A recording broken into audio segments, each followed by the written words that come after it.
Hi guys, welcome to Helen reacts. ആദ്യം തന്നെ 1000K followers ആയതിന്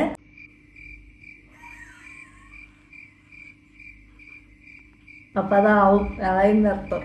hi guys, welcome to Helen reacts. ആദ്യം തന്നെ 1000 ഫോളോവേഴ്സ് ആയതിന് ഒരുപാട് താങ്ക്സ് പറഞ്ഞിട്ട് ഞാൻ വീഡിയോ തുടങ്ങട്ടെ. അപ്പോൾ ഇന്നത്തെ വീഡിയോ മാർവലിലെ തന്നെ ഒരു സിനിമയെ പറ്റിയാണ്. കുറച്ച് ദിവസമായി മാർവൽ സീരീസിലെ സിനിമയെ പറ്റി റിവ്യൂ ഇട്ടിട്ട്, അതുപോലെ കുറച്ച് ദിവസമായി ഞാൻ സിനിമകൾ കണ്ടിട്ടു. അപ്പോൾ ഞാനങ്ങനെ അയൺമാൻ 2 കണ്ടു. സിനിമ സ്റ്റാർട്ട് ചെയ്തപ്പോൾ തന്നെ നമ്മുടെ കുറച്ച് പാസ്റ്റിൻ്റെയൊക്കെ റെഫറൻസ് കൊടുത്തിട്ട് സിനിമ തുടങ്ങി. അതായത് അയൺമാൻ 1-ൻ്റെയൊക്കെ റെഫറൻസിൽ സിനിമ തുടങ്ങി. കുറച്ചായി കഴിഞ്ഞപ്പോൾ ഈ അയൺമാൻ്റെ സ്വഭാവത്തിൽ എനിക്ക് കുറച്ചൊക്കെ ഒരു ഇഷ്ടക്കുറവ് തോന്നാൻ തുടങ്ങി. അയൺമാൻ എപ്പോഴും മൈസെൽഫ് അങ്ങനെ എപ്പോഴും ഞാൻ എന്ന് പറഞ്ഞുകൊണ്ടിരിക്കുകയാണ്.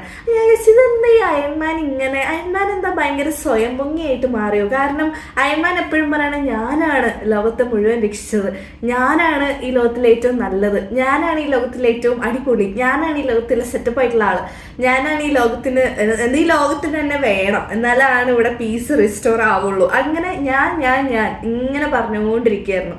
അപ്പൊ എനിക്ക് ആദ്യം തന്നെ ഇതിങ്ങനെ കേട്ട് ഇതായപ്പോൾ എനിക്കിങ്ങനെ തോന്നി, അയൺമാന്റെ സ്വഭാവം എന്താ ഇങ്ങനെയായി പോയത്? കുറച്ചൊരു സ്വയം പൊങ്ങിയായി മാറുന്നുണ്ടല്ലോ, അതെനിക്കിങ്ങനെ തോന്നി.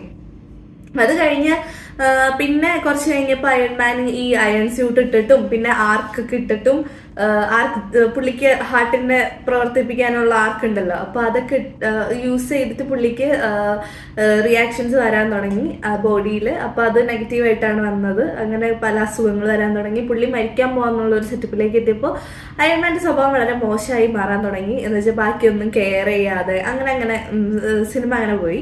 അതൊക്കെ അത്യാവശ്യം രസമായിട്ടാണ് പോയത്. പിന്നെ ഇതിലെ വേറൊരു ഇമ്പോർട്ടൻ്റ് കാര്യം ഞാൻ നോട്ട് ചെയ്തത്, അയൺമാൻ്റെ ഒരു ബെസ്റ്റ് ഫ്രണ്ട് ഉണ്ട്, റോഡി.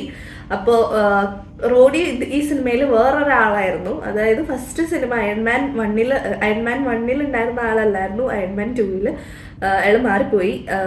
അപ്പം എനിക്ക് തോന്നുന്നു അയൺമാൻ 2-ൽ വന്നപ്പം ഈ റോഡിക്ക് കുറച്ചുകൂടെ ഒരു ക്യാരക്ടർ ഡെവലപ്മെന്റ് ഉണ്ടായിരുന്നു, കുറച്ചുകൂടെ അധികം എന്താ പറയുക ഇമ്പോർട്ടൻ്റ് ആയിട്ടുള്ളൊരു റോൾ ഉണ്ടായിരുന്നു. അയൺമാൻ ഫസ്റ്റ് പാർട്ടിൽ ഇമ്പോർട്ടൻ്റ് ആയിട്ടുള്ള റോൾ ഇല്ല എന്നല്ല, എന്നാലും അതിനെ കമ്പയർ ചെയ്ത് നോക്കുമ്പോൾ അയൺമാൻ 2-ൽ റോഡിക്ക് കുറച്ചുകൂടെ ഒരു റോൾ ഉണ്ടായിരുന്നു.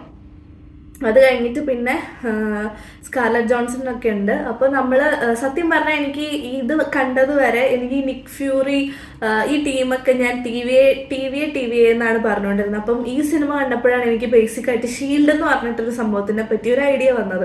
അപ്പം എനിക്ക് കമൻസിൽ കുറേ ഇങ്ങനെ വരുന്നുണ്ട്, അത് നിക് ഫ്യൂറി TV അല്ല ഷീൽഡാണെന്ന് പറയുന്നത്. അപ്പം എനിക്ക് ഷീൽഡ് എന്താണെന്ന് മനസ്സിലാവണ്ടായില്ല. പിന്നെ ഈ അയൺമാൻ കണ്ടപ്പോഴാണ് നിക് ഫ്യൂറി ഷീൽഡിലെ മെമ്പറാണ്, ഷീൽഡ് എന്ന് പറഞ്ഞിട്ട് ഉള്ള ഒരു സെറ്റപ്പാണ്, അത് വേറെയാണ് വെച്ചാൽ ഷീൽഡ് TV ഡിഫറെൻ്റ് ആണ്. ഷീൽഡിലാണ് നിക് ഫ്യൂറിയും സ്കാർലറ്റ് ജോൺസണും പിന്നെ മറ്റു പലരും വന്നേന്നൊക്കെ എനിക്ക് മനസ്സിലായത് അപ്പോഴാണ്.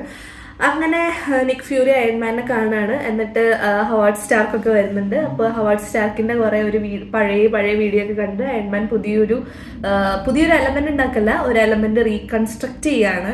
ഒരു എലമെന്റ് ഉണ്ടാക്കി ഈ ആർക്കിന് വെച്ചാൽ അതിൻ്റെ എലമെന്റ് മാറ്റി ആർക്കിലേക്ക് ഇത് വെച്ചു കൊടുക്കുകയാണ്. അപ്പം പുള്ളിക്ക് അതിനനുസരിച്ചുള്ള റിയാക്ഷനൊക്കെ പറയാണ്. അങ്ങനെ പുള്ളി പിന്നെയും നല്ലൊരു കുറേ നല്ല കാര്യങ്ങളൊക്കെ ചെയ്ത് വില്ലനെയൊക്കെ തോപ്പിച്ച് എല്ലാവരും ഇടിച്ച് പവറാക്കി അങ്ങനെ പുള്ളി പിന്നെയും പഴയ ലോകം രക്ഷിക്കുന്ന അയൺമാനാവാണ്. അപ്പോൾ സിനിമയിൽ ഞാൻ ആദ്യം കണ്ടപ്പോൾ ഞാൻ പറഞ്ഞ പോലെ അയൺമാൻ എപ്പോഴും മൈസെൽഫ് അങ്ങനെ ഒരുപാട് യൂസ് ചെയ്യുന്നുണ്ട്.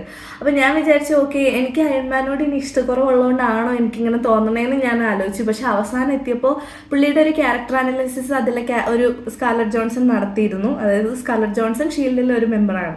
അപ്പം പുള്ളിക്കാരി പറയുന്നുണ്ട് അയൺമാൻ ഒരു ടെക്സ്റ്റ് ബുക്ക് നാർസിസിസ്റ്റ് ആണ്. അതായത് എപ്പോഴും ഞാനാണ് സെറ്റപ്പ്, ഞാനാണ് എല്ലാം, ഞാനാണ് എല്ലാത്തിനും മുകളിൽ നിന്നുള്ളൊരു സ്വഭാവം അയൺമാനുണ്ട്. അതുകൊണ്ട് തന്നെ അയൺമാൻ ആദ്യം അവഞ്ചേഴ്സിലേക്ക് എടുക്കില്ല. പുള്ളീനെ എന്താ ഒരു കൺസൾട്ടൻ്റ് എന്ന് പറഞ്ഞ റോളാണ് കൊടുക്കുന്നത്. അത് ഇനി എങ്ങനെയാണെന്ന് എനിക്ക് അറിഞ്ഞുകൂടാ. അപ്പോൾ അയൺമാൻ ഇപ്പൊ 2-ന് അയൺമാൻ കൺസൾട്ടൻ്റ് ആണ്. അയൺമാൻ എൻഡ് ചെയ്ത് കഴിഞ്ഞപ്പം പോസ്റ്റ് ക്രെഡിറ്റ് ഉണ്ടായിരുന്നു. പോസ്റ്റ് ക്രെഡിറ്റ് സീൻസ് ഒന്നും വിടരുതെന്ന് കുറേ കമൻസിൽ കണ്ടു. അവിടെ ഞാൻ ഒന്നും വിട്ടില്ല. ഞാൻ എല്ലാ എൻഡ് ക്രെഡിറ്റ്സും പോയി ഞാൻ പോസ്റ്റ് ക്രെഡിറ്റിലുള്ള സീൻ കണ്ട്. അത് ഒരു വലിയൊരു ഹാമർ പോലത്തെ ഒരു സാധനം വന്ന് കിടക്കുന്നതാണ്. എൻ്റെ ഒരു അറിവിൽ ഹാമർ യൂസ് ചെയ്യുന്ന തോറാണ്. പിന്നെ അടുത്ത കാണുന്നത് തോറാണ്. അപ്പോൾ തോറിൻ്റെ ഒരു ഇൻട്രൊഡക്ഷൻ ആണെന്ന് എനിക്ക് മനസ്സിലായി. സോ അപ്പോൾ അതാണ് എനിക്ക് അയൺമാൻ 2 പറ്റി പറയാനുള്ളത്.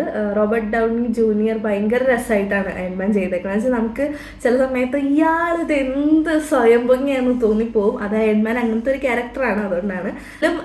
കോമിക്സ് എഴുതിയ സ്റ്റാൻലി ഉണ്ട്. ഇത്തവണ അപ്പൂപ്പൻ ഒരു പാർട്ടിയിലായിരുന്നു പുള്ളി ഉണ്ടായിരുന്നത്.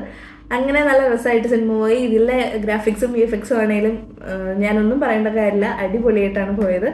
എനിവേ അയൺമാൻ 2 എനിക്ക് ഇഷ്ടപ്പെട്ട ഒരു സിനിമയാണ്. നല്ല മേക്കിംഗ്, നല്ല ഡയറക്ഷൻ, നല്ല അടിപൊളി സിനിമ, നല്ല ആക്ടിങ്, പ്രത്യേകിച്ച് പെപ്പറിൻ്റെയൊക്കെ അഭിനയം, പെപ്പർ ക്യാരക്ടർ അതൊക്കെ അടിപൊളിയായിട്ടാണ് ഇതിലും ആക്ട് ചെയ്തിട്ടുള്ളത്. ഇതിലെ വില്ലൻ അയൺമാൻ്റെ അടുത്തേക്ക് വരുമ്പോൾ അയൺമാൻ്റെ വില്ലൻ മീറ്റ് ചെയ്യുന്ന ഒരു സീനുണ്ട്. ആ സമയത്ത് ഈ വില്ലൻ നടന്നു വരുമ്പോൾ ഒരു BGM വരുന്നുണ്ട്. ആ BGM ആണ് എനിക്ക് ഈ സിനിമയിൽ ഏറ്റവും ഇഷ്ടപ്പെട്ട BGM. അത് അടിപൊളി സാധനമായിരുന്നു. സിനിമ കണ്ടവർക്ക് മനസ്സിലാവും. അയൺമാൻ വില്ലനെ മീറ്റ് ചെയ്യുമ്പോൾ ഒരു BGM super super super BGM ആയിരുന്നു. ആ ഒരു എന്താ പറയുക, ആ ഒരു എൻ്റയർ സീനിനെ തന്നെ ഭയങ്കര പവർഫുൾ ആക്കി മാറ്റിയ ഒരു BGM ആയിരുന്നു. എനിക്ക് എന്താണെന്നറിയില്ല, എനിക്ക് ആ BGM ഭയങ്കരമായിട്ട് ഇഷ്ടപ്പെട്ടു. സോ അങ്ങനെ അതാണ് എനിക്ക് അയൺമാൻ 2 പറ്റി പറയാനുള്ളത്. Thanks for watching health reacts. Thank you.